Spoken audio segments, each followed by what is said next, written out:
Have you accepted waking up 2 or 3 times a night to use the bathroom as just a normal part of getting older? My father-in-law has dealt with this for years, and at first we all just shrugged it off as aging. But recently I looked into the research on nighttime urination, called nocturia, and found something worth taking seriously. Several studies show a real statistical link between frequent nocturia and mortality risk. Today I will walk you through exactly what that link means, why nocturia happens, and what you can actually do about it tonight. So let us get into it honestly. Here is why this deserves attention.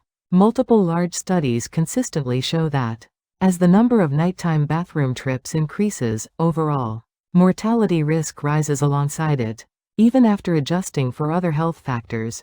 Some research also found this association strengthened specifically for heart disease-related deaths.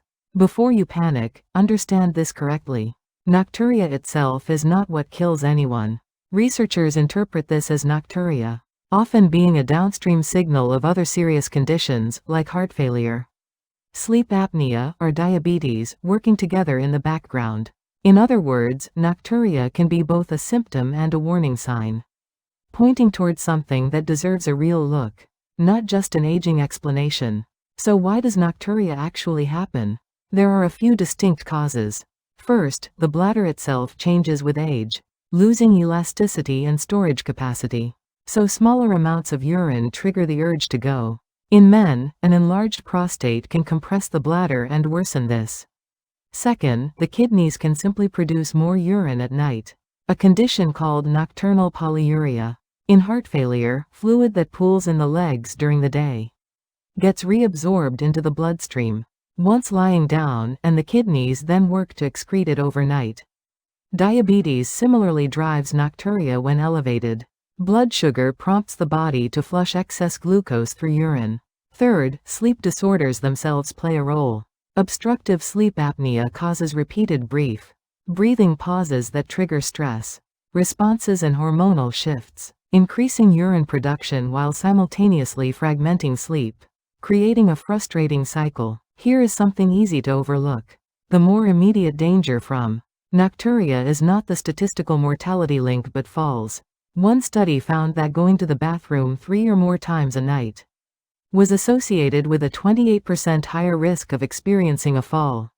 Over the following 3 years, combined analyses of multiple studies found roughly a 1.2-fold increase in fall risk and about a 1.3-fold increase in fracture risk associated with nocturia. This makes sense intuitively. Walking to the bathroom half asleep, in dim light, with balance not fully recovered, is far riskier than moving around during the day, especially if orthostatic hypotension is also present. So what should you actually do? First, adjust your evening fluid timing. Multiple medical sources recommend limiting excessive fluid intake in the 3 hours before bed, not reducing total daily intake, just shifting the timing earlier. Second, avoid caffeine and alcohol in the evening, since both promote urine production. Third, if your legs swell during the day, elevate them above heart level for 20 to 30 minutes about an hour before bed, allowing fluid to be excreted before you lie down rather than after.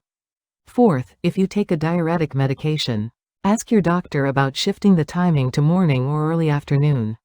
But never adjust this yourself. Safety matters just as much here. Keep a dim night light along the path to the bathroom. Clear any tripping hazards and install grab bars near the toilet.